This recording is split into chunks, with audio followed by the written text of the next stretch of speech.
Hey, just Jean talking. And I am Jean, registered nurse and nurse practitioner. And my job is to talk to you about issues of health and hygiene in plain and simple terms. Before we start, don't forget to like, subscribe, and do all that good stuff. I appreciate it. So the last video that I did, I talked about something called general malaise, which is like a bunch of symptoms of just feeling not quite up to par. So I thought I'd follow it up with menopause because a lot of people feel sort of down in the dumps as they go through menopause. Menopause is the cessation of the menstrual cycle.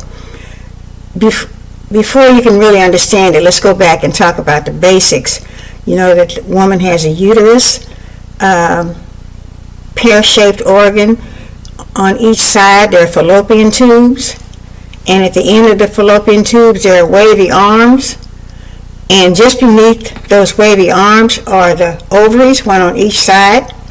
And the ovaries' function is to produce estrogen, which is a female hormone, and also to grow an egg so that each month we have an egg popping out of the ovary so that they can go up into the fallopian tube and hopefully be fertilized by a sperm.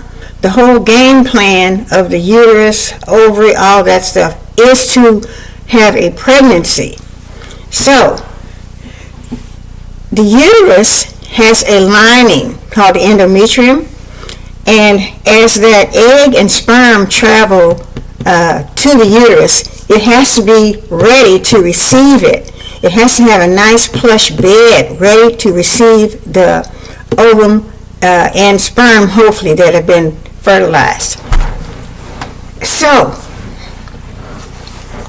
as they travel down to the uterus has already formed this nice thick lining, and the egg and sperm joined together will implant into that nice plush wall. But so what happens if there is no sperm, there is no implantation? That lining is no longer needed. So a message goes out and it says to the lining of the uterus, hey, we don't need you this month. You guys can go. Shed yourself, we'll give you a call next month. It's just that simple. So when we have menopause, that system slows down. There's not as much estrogen produced. That means that there's no egg produced every month. There may be an egg this month, maybe next month. It's just very haphazard. The lining of the uterus is getting mixed messages about what it should do. Sometimes the woman will have really, really heavy periods, sometimes no period at all. It just depends, because this estrogen is fluctuating so much in the body that it's causing all these untoward changes. So this cyclical thing that's been going on since the girl was 13 years old, it's now starting to slow down. So we're going through the process of menopause, the cessation or the slowdown or the stoppage of the menstrual cycle. And it's a process that takes probably 3, 4, 5 years. It's not something that just happens overnight. So at the time that this is going on, the woman is feeling changes in her body. She's feeling different things that she hadn't felt before. She may start to feel a little bit depressed. She may be getting headaches. She's just not the same as she used to be, along with the weird different pattern of periods that she's having. She may also be having hot flashes, and this is where all of a sudden somebody will just get extremely hot. I remember I was in a meeting one time and I had on this suit, blouse, and all this kind of stuff. And I got suddenly so hot. I was like unbearably hot, unbelievable. Like somebody had thrown me in a furnace. So I had to, start to take that jacket off. I was discreetly trying to unbutton my blouse. I'm like, if you all don't hurry up and get out of here soon, you're going to be having a strip show. It's just that overwhelming. So it happens a lot at night. People get sweating so bad that the whole bed, all the covers are just soaking wet. They have to get up and completely change the sheets on the bed. So you can imagine how annoying this is. They could get so hot they'll want the fan on. Just turn the fan on, turn the fan on. Then suddenly they'll get cold. Oh, turn that fan off, it's so cold in here. In the next 30, 40 minutes, they hot again. So it's just a really, really phenomenal type change that takes place in your body. Some of the other things that happen, there are changes in the skin. The skin may not be as glossy or as nice as it used to be. The hair starts to thin. All these things as a result of estrogen. Sometimes the urethra is affected by estrogen. So people get up and they're having to go and pee 16 times during the night.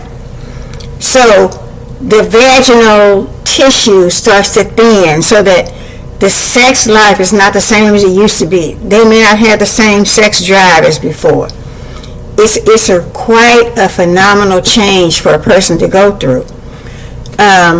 I was looking at this channel, I think it was called Oprah Daily, and it's probably an older video, but they were talking about some of the myths of menopause and some of the things that happen.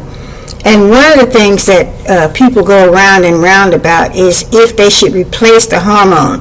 The missing estrogen that's not there, people can take replacements for it and help avoid some of these symptoms. So women should not hesitate to seek the physician's advice on some of these symptoms that get to be pretty terrible.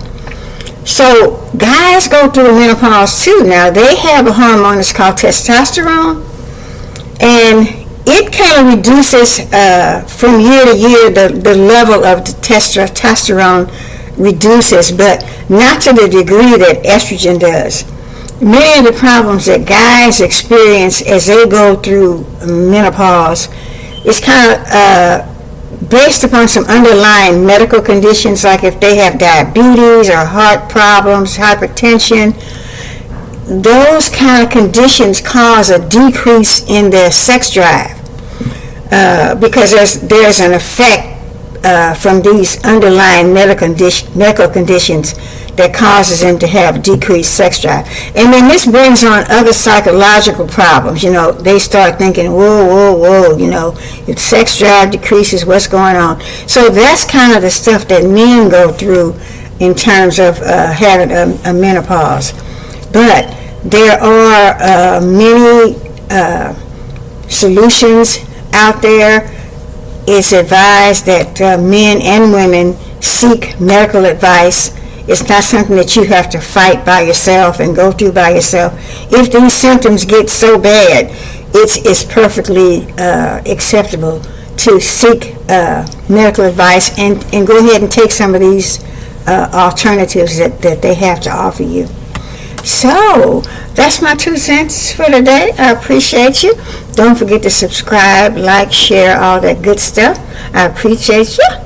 Help a sister out.